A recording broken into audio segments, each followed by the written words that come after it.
Capital Radio.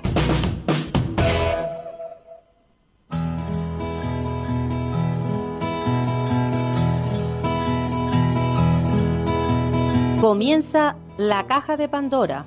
Al verte sonreír, un programa especialmente dedicado al mundo de la discapacidad. el niño que ayer fui. En Capital Radio La 10, cada semana hablamos de aquellas personas que por una causa u otra han llegado a ser dependientes. El miedo no vendrá y así sabrás lo bello que es. Lo presenta y dirige Paula Romero. Caen mil lágrimas al mar. mil lágrimas al mar. Tú no me verás. Bueno, amigos, aquí estamos con mejor voz que la semana pasada y la anterior, que la verdad que fue bastante complicado. Cuando la gripe entra en una casa, cuesta muchísimo que salga. Bueno, pues hoy queremos empezar el programa trasladándonos a Sevilla. La verdad que somos muy viajeros. Siempre nos estamos moviendo por toda la geografía española. Y aquí en Sevilla, hace tiempo que conocí, no personalmente, evidentemente, a una persona muy luchadora, un hombre que dejó su trabajo, se jubiló, pero entre comillas, porque él sigue trabajando. Él es Antonio Guerrero y es el creador de la fundación que lleva su nombre. Esta fundación está creada para apoyar a las personas con discapacidad en toda Andalucía. Yo creo que me quedo corta si digo en toda Andalucía, a lo mejor hasta el ámbito es mayor, no lo sé. Ahora hablaremos con él porque tiene proyectos, tiene un libro, tiene tantas cosas de las que puede contarnos. Hola, Antonio. Buenas tardes, Paula, y oyentes de tu programa y hermanos del pueblo canario.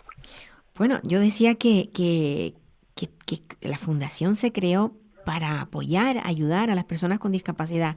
Tú partías de que tenías un crío en la familia, un nietecito que necesitaba ayuda y lo viste muy claro. Sí, lo vi muy claro desde el principio, cuando vi la realidad de lo que había, gracias a mi nieto, que cuando lo llevamos a ver qué había para él, vimos la realidad y es que no había absolutamente nada o muy poco.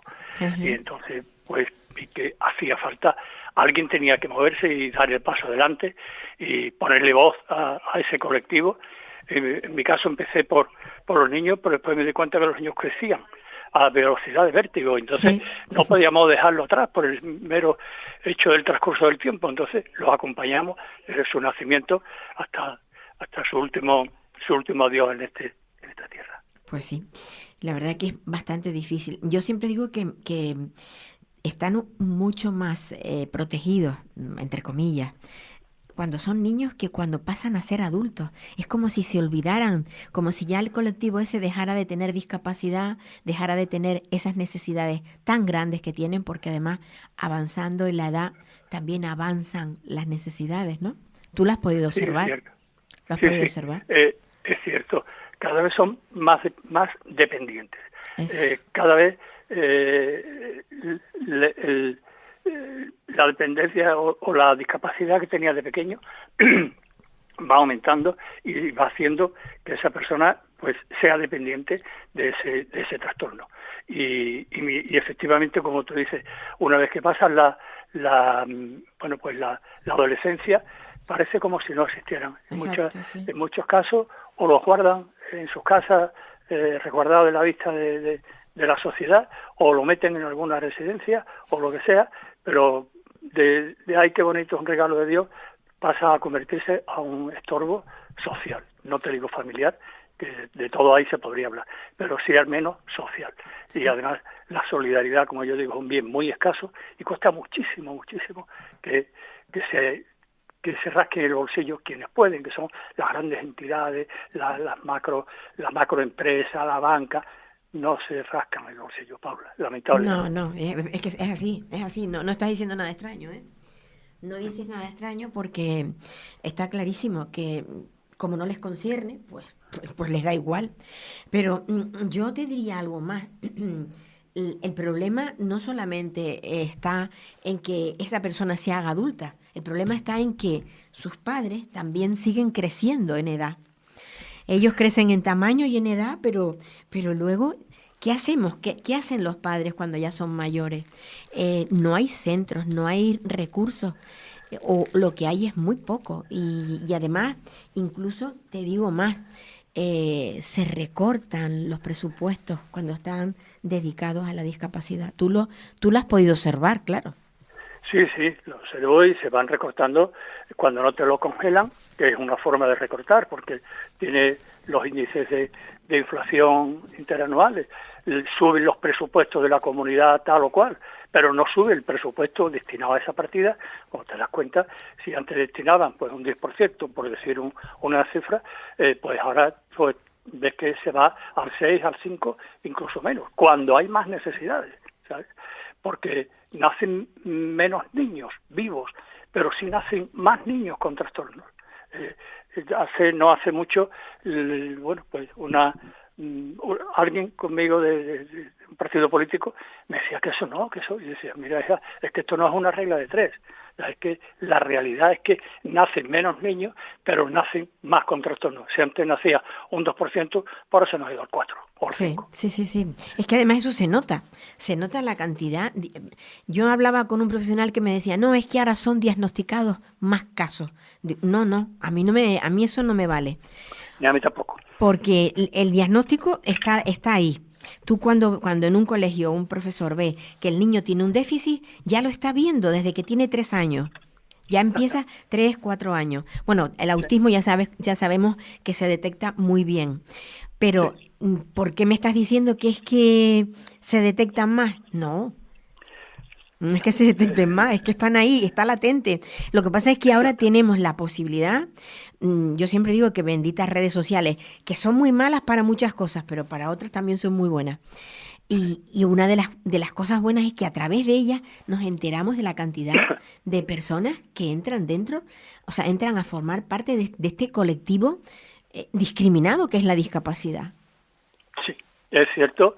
Y bueno, se podían decir también, o sea, lo de la detección, la verdad que a mí también me lo han dicho un montón de veces y siempre lo rebato con los mismos argumentos que tú. Y también digo, bueno, que es que la edad de ser madre ha crecido, se ha disparado. Ahora, antes éramos padres, yo en mi caso, yo tenía 21 años, o no, 22, perdón, y Katy 21 cuando tuvimos nuestro primer hijo. Esta noche he sido abuelo por 4ª vez y mi hija pasa los 40 años. Entonces, no es lo mismo un óvulo fresco con 20 y tantos años que un óvulo que ya ha cumplido los 40 años. No tiene esa frescura. Luego, ya muchos te vienen con defectos de fábrica. El esperma del hombre se sabe que es de una malísima calidad le llaman estrés. Bueno, estrés tenemos todo el mundo, pero bueno, algo está pasando que entre que el óvulo está envejeciendo por el mero transcurso del tiempo y el esperma del hombre está perdiendo una calidad tremenda, pues claro, ahí en los paritorios lo vemos y al año y medio pues estamos llevándolo al médico a decir, o al psicólogo, al que sea, al centro que sea, a decir, vamos a ponerle nombre a esto si podemos. Aunque el nombre es lo de menos, ¿no? Sí, no, pero etiquetarlo, como digo yo. Exacto. Porque realmente lo que hacen es etiquetarte y al final con esa etiqueta pues no resuelves nada porque además ni siquiera las administraciones resuelven. Ahí los van apartando. No, la atención temprana que seguimos sin tenerla. Tú sabes que eso es una lucha que no hay forma, o sea, no hay manera. Es como subir la cucaña, ¿vale? Vas resbalando, te parece que subes algo y vuelve otra vez a bajar. Porque volvemos a lo mismo, los recortes impiden que esa atención temprana, como su frase lo dice, atención temprana, se produzca. Y eso, ¿cómo está en Andalucía ahora mismo? Porque con el cambio de gobierno, ¿tú crees que ha habido algún movimiento favorable para la discapacidad? No, o sea, te digo no. Nosotros en atención temprana sí tenemos una ley que se aprobó, fue la ley 1/1/2023, pero no se han aumentado los presupuestos se han recortado. Luego, a mí no me sirve la mejor ley del mundo si no tiene una memoria económica que la respalde. Entonces, estamos muy avanzados porque tenemos la atención temprana está regulada por ley. Bueno, sí, y después que, ¿cómo cómo se come esto, cómo llegamos al menor, cómo llegamos al adolescente, cómo llegamos a esa persona mayor, efectivamente, cómo llegamos al padre de ese que antes primero fue niño y ahora ya es adulto. Esa persona pasa a ser dependiente por el simple hecho de la edad, porque una persona con 70 y tantos, 80 años, pues lógicamente no tiene la agilidad que se tiene con 20 o 30 años. Luego te encuentras en una familia que es totalmente dependiente, todas. Todos, y además, todos, sí, todos. Además de que giran alrededor de la persona que tiene dependencia, además también, por el mero transcurso del tiempo, pues son dependientes también. ¿Qué hace la administración? Nada. Hay una ley de atención temprana, sí, pero no me sirve. De hecho, el concierto social que se convocó en octubre de 2024 ha sido impugnado y ha prosperado. El tribunal le ha dado la razón a las entidades que han impugnado, entre otras cosas, porque el costo de sesión que se le paga a los centros, aquí se llaman CAI, a los centros de atención, está por debajo del costo. Entonces, salvo que sean entidades muy potentes, que no es el caso, porque aquí se viene por vocación, yo en mi caso una fundación, y hay asociaciones que vamos por vocación a intentar ayudar, pero usted, si esto me cuesta 35, usted no me puede pagar 30, porque es que no tengo para poner 5, o puedo poner 5 de muy pocos, pero no puedo poner 5 de todos. Claro. Y entonces, ¿qué es lo que ha pasado? Pues que está parado el concierto social, no se están atendiendo a un montón de niños que ya están diagnosticados de que necesitan atención. Pues ahí está parado el concierto, entre otras cosas se ha esperado a que pase enero para que los presupuestos de 2025 estén aprobados, con lo que ya no cabe una mayor dotación presupuestaria, porque es que los presupuestos están aprobados. Ya el año que viene Dios dirá. No sé si me explico. Sí, no, tremendo. No. Eso es no pensar en ello, Exactamente, porque te digo, eso no tener vergüenza se parece mucho. Sí, es no pensar en ello. Y por mucho que luchemos y por mucho que hagamos, y a veces siempre pensamos, bueno, a ver si el color político tiene un poco más de empatía.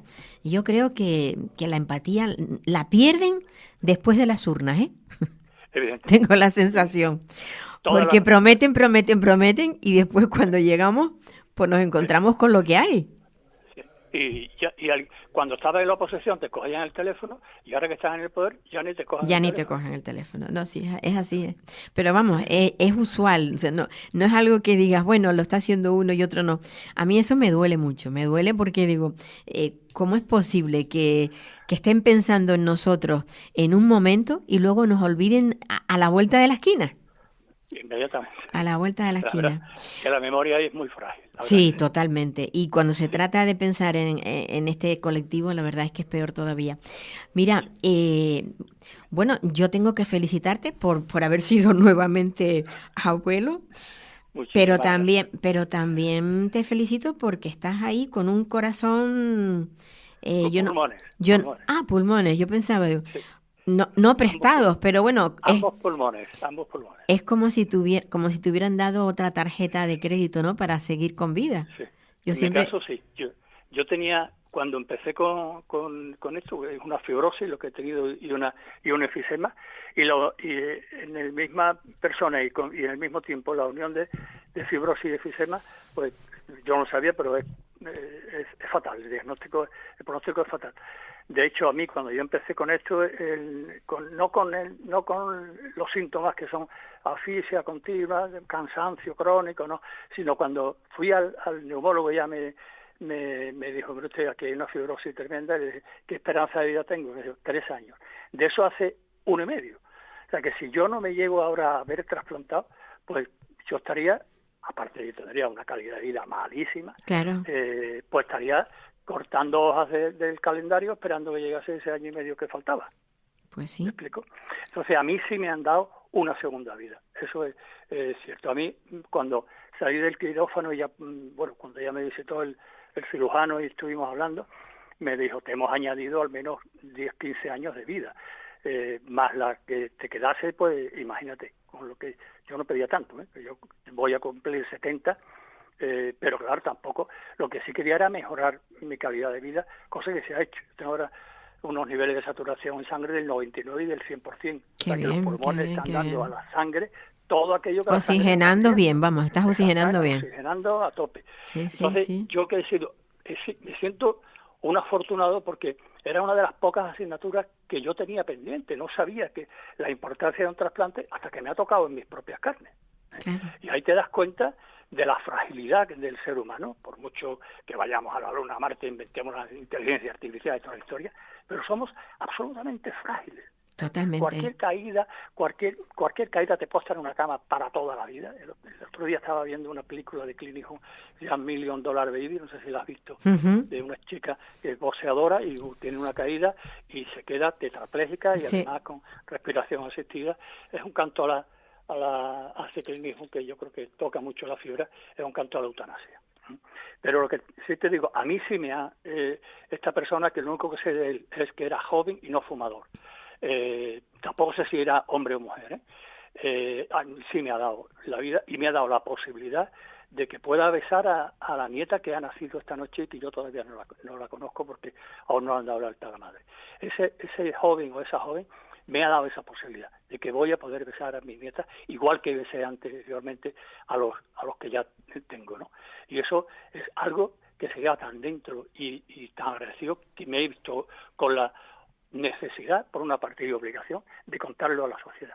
Pues yo creo que sí. No, a ver, es muy importante. Es importante las donaciones son importantísimas porque a veces, pues eso, alguien sufre un accidente y se queda, todos sus órganos se quedan perfectos. Y yo muchas veces digo, es que esos órganos van a seguir con vida, van a seguir, les está dando vida a otra persona, pero es que al mismo tiempo parte de tu ser querido está viviendo. Y esa quizás desde ahí deberíamos de analizarlo para que haya más donantes. Porque ahora mismo a ti te están arreglando tu vida, tú puedes seguir con esa labor que estás haciendo de apoyo a la discapacidad, porque también hay que pensar en eso, no eres un tío que está sentado en tu casa ahora mismo viendo la tele todo el día, no. Estás haciendo también una labor, y esa labor que estás haciendo, en parte se la debes también a esa persona que sus familiares, de forma altruista, te han querido dar la vida, ¿no? Yo lo veo así. Sí. Si no, yo estaría postrado en un sillón, con muy poca fuerza, sin ganas de nada, sin ganas de salir a luchar, y ahora estoy no que te come el mundo, porque el mundo es muy grande, pero sí tienes mucha hambre de seguir adelante, de seguir ayudando a aquellas personas que lo necesitan, sin pedirle nada a cambio, que es la mayor de las satisfacciones. Dar sin recibir. Pues, Antonio, a mí me alegra muchísimo poder seguir hablando contigo, porque yo ignoraba que habías pasado por ese trance, ¿no? Pero me alegró muchísimo porque te veo con las mismas ganas, las mismas ínfulas, o sea que de verdad esos pulmones te han dado vida y ánimo. Sí, y bueno, tienes un proyecto o has conseguido abrir un proyecto para personas mayores. ¿Realmente de qué se trata este proyecto? Pues mira, es un proyecto, lo ha abierto realmente, aunque sí hemos estado ahí nosotros detrás hablando con ellos, lo ha abierto el Ayuntamiento de Sevilla. O sea, viendo que la atención temprana acababa a los 6 años, que la ley de segunda infancia es una quimera, ¿no? Que ya aquí se creó el grupo de segunda infancia, que no se ha reunido nunca, ni siquiera para conocerse. Entonces, pues hablamos con José Luis, con el alcalde, le dijimos, alcalde, algo tenemos que hacer. Entonces, él creó un programa en el que atendemos ya a personas hasta los 18 años. Hasta los 18. Hasta los 18. Ajá. Entonces estábamos aquí, si la atención temprana acaba a los 6 y tal, y viene este alcalde, adelanta por la izquierda y dice aquí hasta los 18. No solamente contento con eso, ahora extiende pues está atendiendo a la zona sur de Sevilla y va a extender a más zonas de Sevilla, en la que nosotros, lógicamente, iremos también, porque es una licitación pública, totalmente transparente, que no es algo que se dé a dedo, sino que tú tienes que demostrar la valía, la capacidad, que tienen los centros perfectamente dotados, y estamos esperando que convoquen también para otra zona de Sevilla, que está también, de una zona de atención preferente. Ujú. Y el alcalde pues está encantado. Pues- Y no dice hasta aquí he llegado, sino dame ideas, Antonio, y allí Y está, seguimos y ahí adelante, está. ¿no? Qué Y bueno, seguimos qué adelante. bueno, qué La bueno. verdad que sí, la verdad que sí, me parece fantástico. Antonio, muchísimas gracias por estar ahí, por seguir, por ser como Ahora, eres, luchador, y un abrazo muy fuerte. muchísimas gracias y tenemos que poner un día remedio a que no nos hemos puesto cara. Pues sí. Así Y que, no, y te digo una cosa, quiero volver a hablar contigo. No es la primera vez que te lo digo, pero a ver si buscamos hueco y seguimos hablando aquí en la radio para que todo el mundo conozca todo lo que haces, ¿vale? Venga. cuando tú quieras, Un Pablo. abrazo Un muy beso fuerte. muy fuerte. Adiós, cariño. Bueno, pues ahora nos vamos a ir a hablar continuamos hablando de discapacidad, pero esta vez queremos conocer la lucha de un padre que comenzó cuando su hijo estaba estudiando. Él vio la discriminación que existía y que todavía existe dentro del mundo de la discapacidad, pero no lo consintió, hasta el punto de recurrir a los tribunales y ganó, venció. Y ahora Alejandro Calleja, que así se llama este señor, pues ahora mismo lo tenemos al otro lado del teléfono y nos va a hablar de un documental que se ha elaborado, yo creo que es para reflejar el trabajo incansable que él ha tenido. Hola, Alejandro. Hola, buenos días. ¿Que ese documental de quién partió, quién tuvo la idea? Pues bueno, lógicamente ya llevábamos muchos años de lucha y resistencia por defender el derecho de Rubén y pues partió de un compañero de Nacho Calderón de la Universidad de Málaga. Uh-huh. Se dedica un poquitín al tema audiovisual y bueno, pues dijo, jolín, con toda la lucha que estáis llevando y con todo el proceso que lleváis, esto hay que plasmarlo, que se sepa, que se conozca y que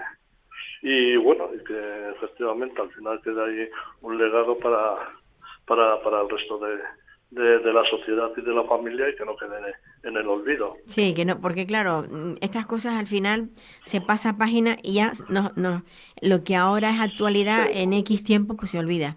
Pero es verdad, ese documento, ese documental realmente, yo diría es un documental, pero más bien es un documento acreditativo de que luchando se pueden conseguir cosas.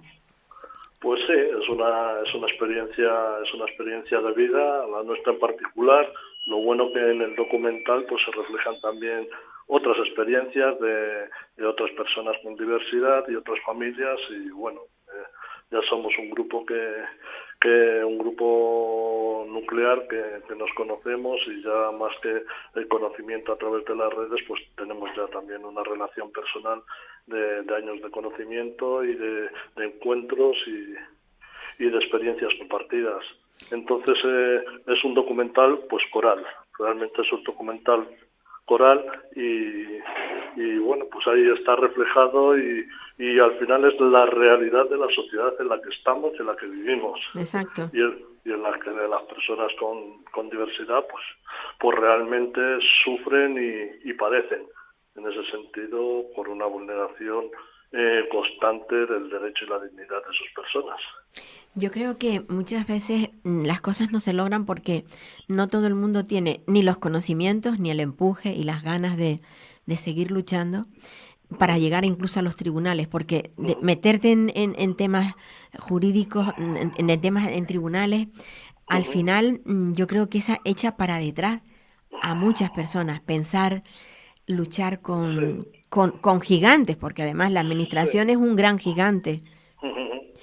Esa es la realidad que vemos y sentimos y palpamos, pero vamos, nosotros la verdad que como familia mucho más duro veíamos que se violase y se vulnerase el derecho y la dignidad de nuestro hijo Rubén. Uh-huh. O sea, eso lo teníamos muy claro y siendo una familia normal, con una economía muy normal, la determinación es la que nos empujó y en defender el derecho de nuestro hijo es lo que nos empujó a seguir, dar el paso hacia adelante y decidir llegar hasta el final de todo este proceso. Un proceso muy largo, muy duro con un coste emocional, personal, económico, pero bueno.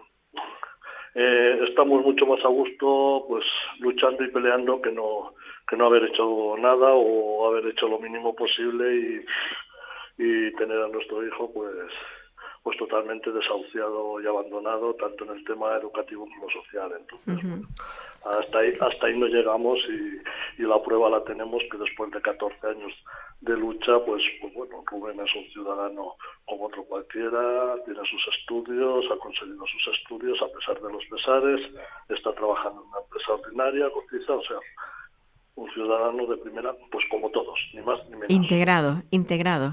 Y no porque lo ponga en papel, incluido en la sociedad, sí. Efectivamente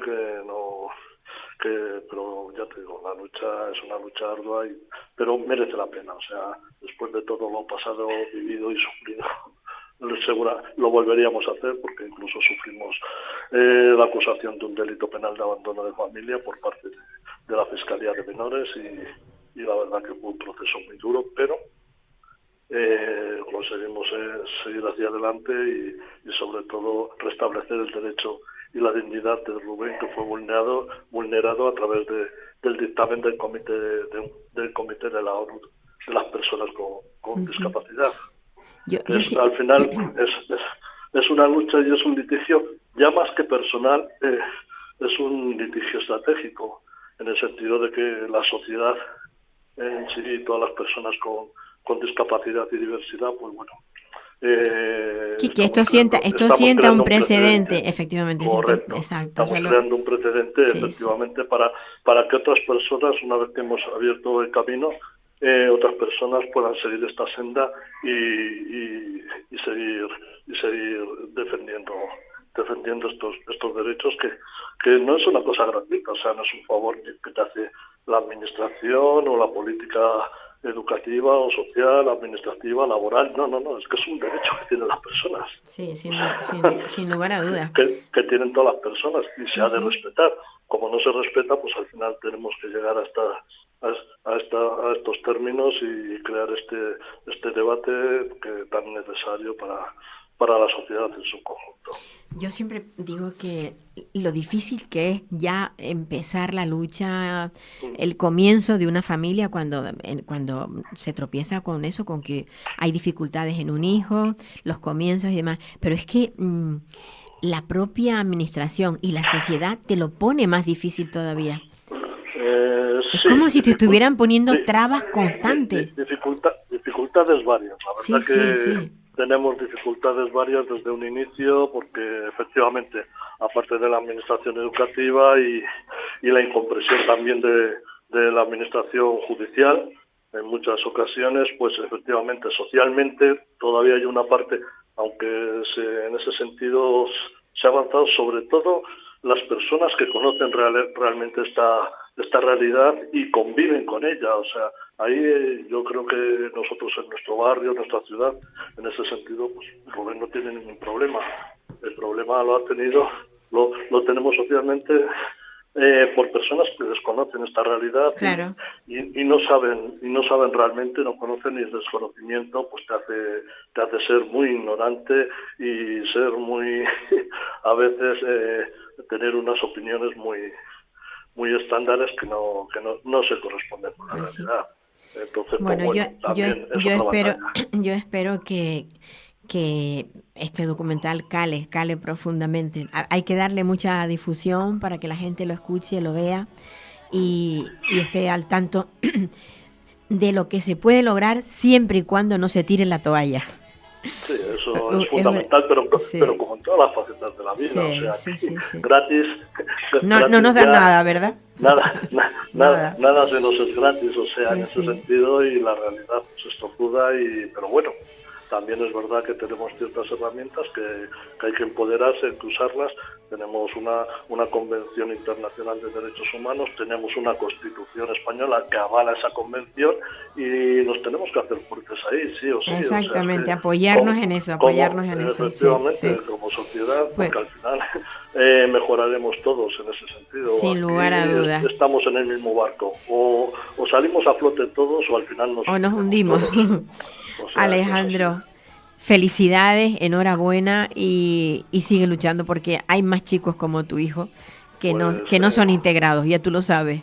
Sí, no, efectivamente es una realidad ahí y desde el movimiento social de querer rastrearla estamos incidiendo en ello, efectivamente, y estamos haciendo incidencia tanto administrativa como política y llegamos donde llegamos, pero bueno, con el conocimiento pues yo creo que podemos expandirnos mucho más y efectivamente al final lograr una sociedad más justa, significativa e inclusiva. Un abrazo y nada, y felicidades nuevamente. Nada, seguimos, Paula. Nos vamos a... Bueno, queremos hablar con un colectivo. Yo quiero conocer la situación por la que atraviesa este colectivo. Se llama movilización persistente. Ustedes recordarán que cuando la pandemia, pues todos los ciudadanos tuvimos que pasar por la vacunación. Hubieron personas que se vacunaron y tuvieron una afectación con la vacuna. Estas personas están atravesando o han atravesado o siguen atravesando pues una lucha porque no se les reconoce lo que tienen, lo que han tenido. Está claro y es evidente que el cuerpo humano, no todos recibimos los mismos estímulos, ni las mismas cosas nos vienen a todos por igual. Y yo para hablar de esto tengo al otro lado del teléfono a Rebeca Justo. Hola, Rebeca. Hola, Paula, buenos días. ¿Cómo te encuentras, Rebeca? ¿Cómo estás tú? Bueno, pues lamentablemente no puedo decirte que mejor, ni con mejor calidad de vida, ni con mejor atención médica, ni tampoco con mayor reconocimiento respecto a la última vez que hablamos, que ya ha pasado más de un año. Sí, más de un año. Mal. Sí, ya lo recuerdo yo, hace más de un año, bastante más. Eso es. Lamentablemente, bueno, pues no solo es mi caso, porque bueno, si fuera un caso aislado, pues ni tan mal, ¿no? Pero el problema sigue vigente. A día de hoy ya somos en torno a 2 millones de personas. 2 millones. 2 millones de personas en España solo. En España, eso es lo que quería hacer. 2 millones en España, madre mía. Exacto. Esa es la cifra que se está manejando de COVID persistente, porque nuestra plataforma no solamente denuncia y visibiliza y lucha por los derechos de pacientes con COVID persistente, sino también de encefalomielitis miálgica. Y bueno, pues en COVID persistente estamos hablando de 2 millones. Añadido a eso, como bien comentabas, también personas afectadas por la vacuna del COVID. Y añadido a esos 2 millones, pues también personas que padecen encefalomielitis miálgica, que es una enfermedad que ya existía antes de la pandemia de COVID, que ya existía antes de la definición de COVID persistente y que se ha estado silenciando durante décadas y décadas y que guarda muchas similitudes. Entonces, bueno, pues la situación actual diría que la mayor parte de las compañeras y compañeros que conocemos y que están en la plataforma, pues sigue siendo muy difícil. Y bueno, pues yo también estoy ahora mismo en una situación en la que ya estaban muchos compañeros antes.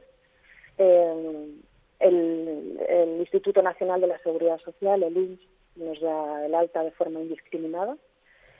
En caso de solicitar otra baja por otro motivo, porque por desgracia tenemos varios diagnósticos, es decir, el COVID no solo nos ha provocado COVID persistente o encefalomielitis miálgica o ambas, sino que además en muchos casos se han desarrollado otras enfermedades adicionales en comorbilidad que han podido despertar a raíz de esto o que se han generado directamente.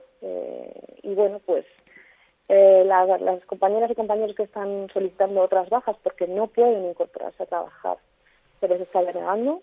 Hay gente que se ha quedado sin cobrar muchísimos meses. Se están dando unas situaciones de exclusión social verdaderamente desoladoras, porque a quienes les deniegan la baja les acaban despidiendo. Yo he sido también despedida Sí, Después a de mí, 9 años yo, en la empresa. perdóname, Rebeca, tú eras profesora y, Yo era formadora, en for- una empresa privada, sí, daba formación y a mí me pasó, justo hace un año el INSS me dio el alta, consideró que a pesar de los 8 diagnósticos que yo tengo ahora mismo y de todas las limitaciones que me suponen, que muchos días ni siquiera pueda hacerme la comida. O sea, estamos hablando de cosas muy, muy básicas, o de darte una ducha. Pues consideran que eso no es un impedimento para trabajar. Y en mi caso hice un esfuerzo sobrehumano, como muchas otras personas que han estado en esta situación, de intentar incorporarme, porque al final necesitas unos ingresos, si no, ¿de qué vas a vivir? Hombre, sin duda, sin duda. Efectivamente, y cuando pasamos, bueno, pues en unos casos es porque no hay una adaptación real al puesto de trabajo o directamente no rindes, o en mi caso, por ejemplo, hay una valoración por parte de salud laboral normalmente cuando vuelves de una baja médica larga, y salud laboral dice que no eres apto para el trabajo, que con todas las enfermedades y limitaciones que te supone, no eres apto. Claro, tampoco quieren arriesgarse a que una persona agrave su situación de salud o le suponga un problema a la empresa, con lo cual en el momento en el que te consideran no apto, te despiden por ineptitud sobrevenida, que se llama. Claro. Te quedas sin trabajo con un despido procedente, que es increíble. O sea, que tú Sí. enfermes... Rebeca, hecho... Rebeca, a mí me asalta una pregunta. Y con todos estos trastornos que puede tener una persona, como es el caso tuyo, ¿se puede recurrir a una incapacidad permanente? ¿Se puede...? Claro, ¿sí? Eso es una de las cosas que estamos denunciando y pidiendo. ¿Sí? ¿Sabes lo que ocurre? Que el problema con el COVID persistente, con la encefalomielitis miálgica y con algunas enfermedades más, es que a día de hoy todavía no hay marcadores biológicos. No hay pruebas que detecten dónde está el problema. Entonces, el problema parte de que si no hay una inversión masiva en investigación y en ciencia, vamos a tardar muchísimo. ¿Van a tardar mucho? En llegar a ese punto de descubrir qué es lo que está sucediendo en nuestro cuerpo, qué es lo que está provocando. Pero ya la enfermedad, o sea, ya la enfermedad tiene nombre. Esa Tiene encefalitis, nombre, claro, esa encefalitis, totalmente. claro, y esa encefalitis, antes de que llegara la COVID, esa encefalitis existía. Fíjate, la encefalomielitis miálgica, por la Organización Mundial de la Salud, ¿sí? Desde el año 1969. ¿Cómo puede ser que a 2025 todavía haya médicos, muchísimos, por desgracia, que la desconozcan, que la ignoren, que incluso la niegan? La niegan. Eso es igual que la terrorífico. Sí, eso es parecido a esta enfermedad que tiene como 4 puntos o 5 puntos de gatillo que le llaman la fibromialgia. La fibromialgia. Claro, de hecho. Que tampoco es es reconocida. Exacto, pero fíjate, la fibromialgia fue reconocida bastante tiempo después, en 1992. O sea, aún así, aún teniendo más tiempo de reconocimiento, está clasificada como una enfermedad neurológica. De hecho, debería estar clasificada como una enfermedad multisistémica, porque las investigaciones que se han ido realizando apuntan a que afecta a muchos sistemas, al sistema nervioso, al metabolismo, incluso a nivel celular. Es decir, hay muchísimas hipótesis que se están demostrando poco a poco, pero no llega a haber algo sólido, como por ejemplo pasaba con la esclerosis múltiple. La esclerosis que múltiple, también costó muchísimo que se detecte. Muchísimo, sí, efectivamente. Sí, sí. La endometriosis se decía que las mujeres teníamos histeria y luego se ha podido constatar en pruebas médicas, efectivamente. Sin duda. Y ese es otro de los grandes hándicaps que tenemos, Paula, que es una enfermedad en la que hay un porcentaje mucho más alto de aceptación en mujeres que en hombres. Claro. Y por desgracia, y esto es así, nos guste o no, la medicina no está todavía enfocada a la mujer y al hombre. y se ha promovido un punto de vista androcéntrico que nos ha perjudicado y nos sigue perjudicando mucho a día de hoy. Entonces, hay que seguir invirtiendo, insisto, en ciencia, en investigación, insistir en la formación de los profesionales sanitarios. Tenemos casos, Paula, de psiquiatrización absoluta, de llegar a internar en psiquiatría a personas enfermas de encefalomielitis miálgica, y esto ha pasado no solo en España, también fuera de España, porque creen que son personas con hipocondria, que creen que están enfermas, pero no es cierto. Uh-huh. Entonces, de verdad es desolador, son enfermedades muy, muy incapacitantes. En el caso de la encefalomielitis miálgica, cualquier mínimo esfuerzo, desde estímulos como puede ser la luz del sol por tu ventana o mantener una conversación telefónica, pueden dejar a una persona exhausta durante días en cama sin poder articular una palabra. Estos son los casos más graves. No es lo que se puede ver en toda persona que tenga este diagnóstico, pero no podemos negarlo, porque al final negarlo es abocar a muchas otras personas que están en un estadio anterior a la enfermedad de menor gravedad a que puedan llegar a eso. Entonces, nosotros seguimos insistiendo en que tiene que haber un reconocimiento institucional. Efectivamente, lo que comentabas tú antes, necesitamos incapacidades.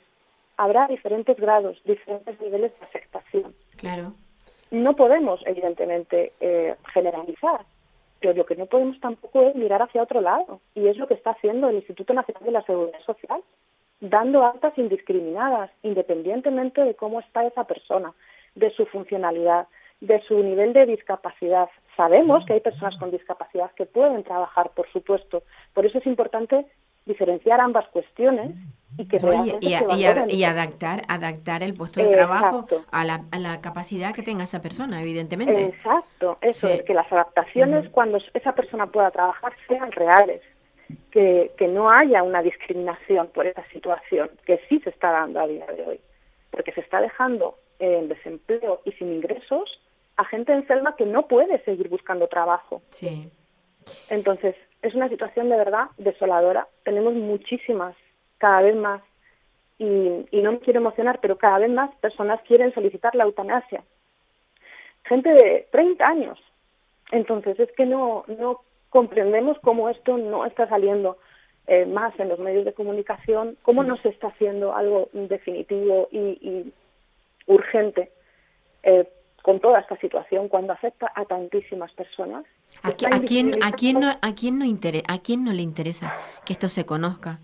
Y pues mira, a mí esto me preocupa mucho, o sea, a ver, que es un sector que al final termina quedándose, pues, sin capacidad para trabajar, sin capacidad para tener una vida normal, entre comillas, ¿no? Mínimamente digna. Claro. Si es que solo pides un poco de calidad de vida y de dignidad. Claro, y tú me comentas, esto no sale en los medios, cierto, no sale en los medios, porque yo lo veo muy poco. Y claro, yo me pregunto, ¿a quién le molesta que esto salga en los medios? Porque luego salen cantidad de tonterías constantemente. Ya. Y cosas pues mira, importantes. lamentablemente nosotros no podemos aseverarlo, ¿no? Pero lamentablemente esto no interesa porque es mucho dinero el que está en juego, Paula.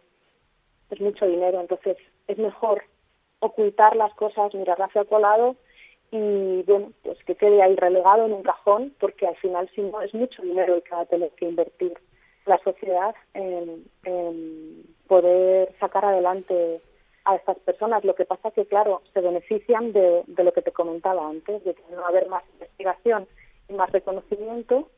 La gente no nos cree muchas veces. Ya. Tú sabes cómo, imagino que estando como estás en este movimiento, conocerá cómo estamos, ya digamos a nivel europeo, que Francia, Alemania, cómo están viviendo las personas que tienen el COVID persistente, cómo lo están viviendo en estos países. Pues mira, en otros países, por ejemplo, hay un poco más de conciencia, pero también ha habido históricamente mucho problema y mucha invisibilización.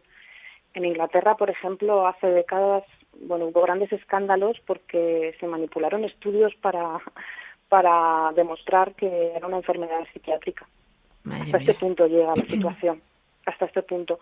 Sin embargo, hay otros países en los que tenemos más esperanza. Por ejemplo, en Alemania, hasta hace poco, no sé si con el cambio de gobierno ha habido algún cambio, pero hasta hace poco había un ministro que estaba muy, muy concienciado con el tema y que hacía mucho hincapié además, porque una de las cosas que estamos viendo es que, si bien es cierto que no sale en medios de comunicación lo que debería y se le da la importancia que debería, el COVID persistente o lo que fuera llaman long COVID está empezando en algunos momentos sí que como a tener un poquito más de visibilidad y de reconocimiento, pero la encefalomielitis miálgica está quedando como separada, ¿no? Como si no tuviera nada que ver, cuando tienen mucha relación. Y este ministro del que te hablo, que no me acuerdo del nombre porque, bueno, pues a nivel cognitivo tampoco estoy bien y es un nombre alemán bastante complicado, pero este ministro hace mucho hincapié en todas las personas que están quedando aisladas, porque además esto le produce un aislamiento brutal,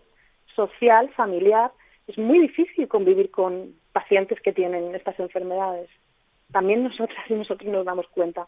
Bueno, pues este ministro sí que está haciendo una labor de verbalizarlo, de hablar en los medios de comunicación, de proponer medidas urgentes, pero por desgracia, bueno, pues de momento no han llegado a nada. Las pocas investigaciones que han salido fuera de España, aunque han podido llevarse a cabo algunos ensayos clínicos aquí en España puntuales.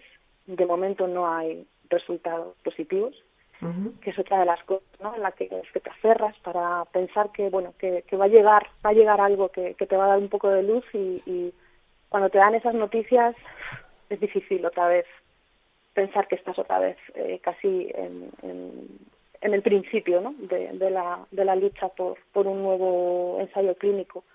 Con lo cual, bueno, pues nosotros seguimos denunciando y alzando la voz por esto. Recientemente se ha presentado una PNL en el Congreso de los Diputados sobre COVID persistente, lo cual ha sido un gran logro, pero sigue siendo un logro muy pequeño, porque eso se tiene que traducir luego en cosas prácticas, en medidas, en legislación, y bueno, pues tenemos que esperar a verlo. De momento es un posible rayo de esperanza, pero nos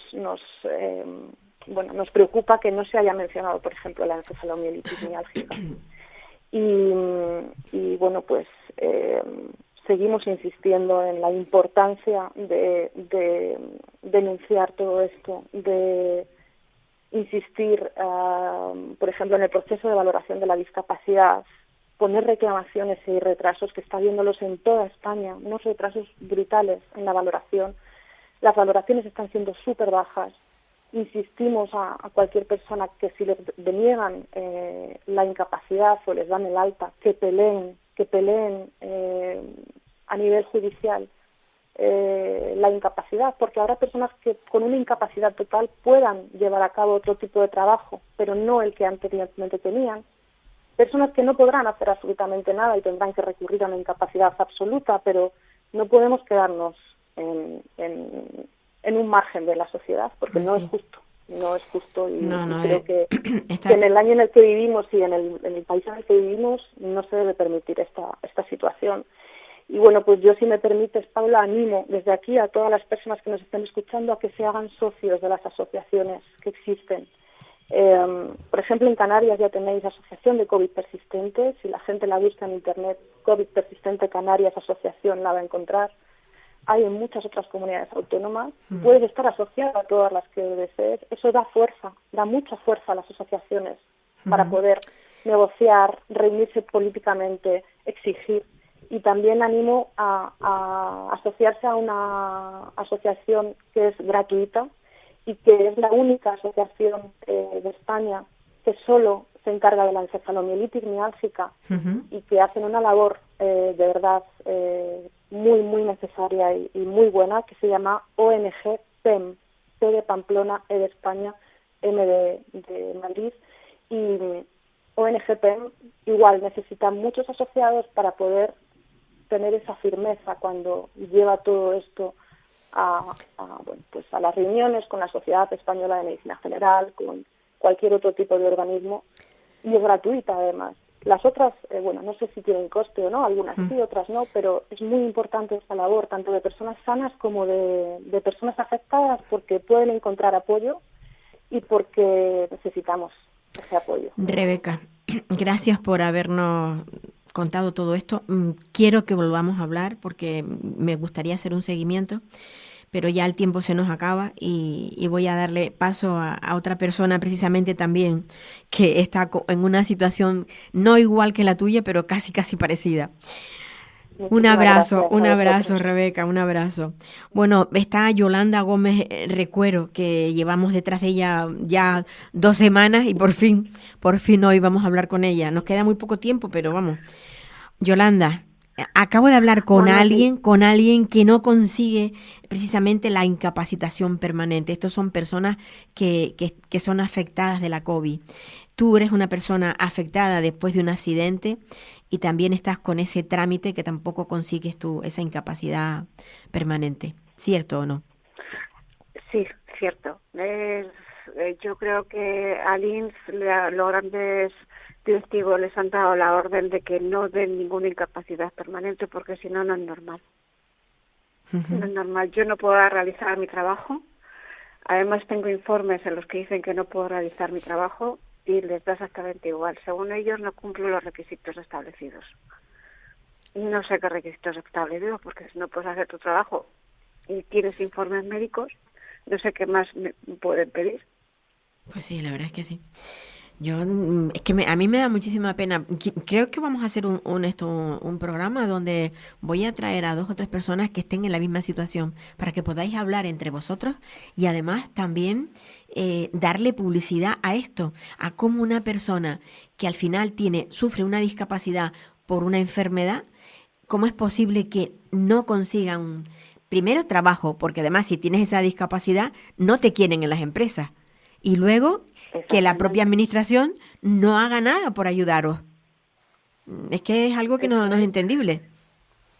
Cuando según la ley la incapacidad permanente se da a aquellas personas que no pueden realizar su trabajo. Entonces, si no puede realizar, la propia ley lo establece. Entonces, ¿por qué se niegan? Es que no es de lógica.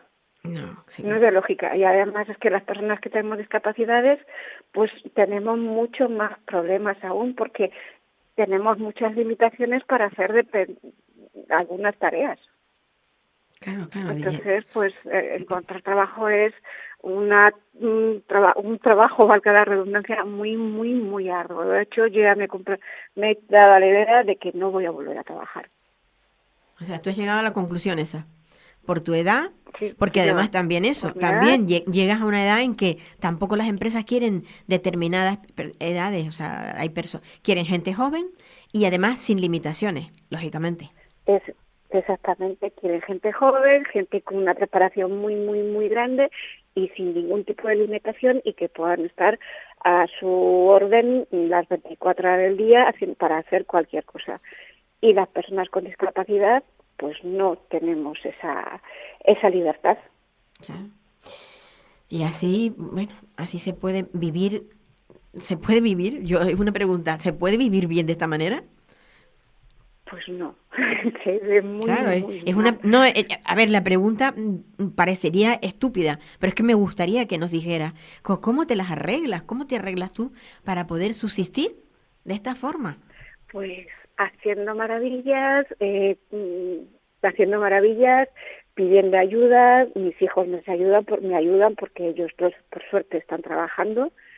Pero claro, yo no puedo seguir dependiendo de mis hijos porque ellos tienen que hacer su vida. Y no cobran 2.000 euros para decir, te doy 500 euros para que salgas adelante, ¿no? Ellos tienen que hacer su vida y tienen el sueldo, el SMI justo. Entonces me parece pues bastante que me están ayudando. Y además, y tienes que ir haciendo malabares pues para poder vivir, para poder pagar, para poder comprar, haciendo malabares. Y siempre llegas a mitad de mes que dices, ¿y ahora cómo me las arreglo? Claro, es que eso es lo que yo quiero que se oiga, que se escuche. Que siempre estamos hablando de discapacidad, evidentemente en todo su ámbito, pero hablamos siempre de los que nacen con una discapacidad. van creciendo, pero ¿y los que sufren una discapacidad así de forma aleatoria, porque te tocó, porque nadie la busca, la discapacidad nadie la busca? Exactamente. Te llega por diversas circunstancias. Claro. Y llegas a un mundo en el que estás completamente perdida o perdido y dices, ¿y ahora cómo me muevo yo? Porque además estás acostumbrada a otro estilo de vida y a otro ritmo y a que te traten en condiciones, porque llegas al mundo de la discapacidad y ya no te tratan Yolanda, igual. tenemos la sintonía de cierre del programa. Tenemos que seguir hablando. Perdóname que te haya dedicado tan poquísimos minutos, pero el programa ha sido... Ha sido muy intenso. Sí, muy intenso, ya te lo digo. Un abrazo. Amigos, Un abrazo. que la semana próxima volvemos porque... Y además, sin dejar flecos, porque ahora mismo me sabe muy mal cortar a una persona que tiene una necesidad como es Yolanda. Un abrazo a todos y hasta la semana próxima. Goodbye, auf Wiedersehen, adiós. Me voy con un... Capital Radio.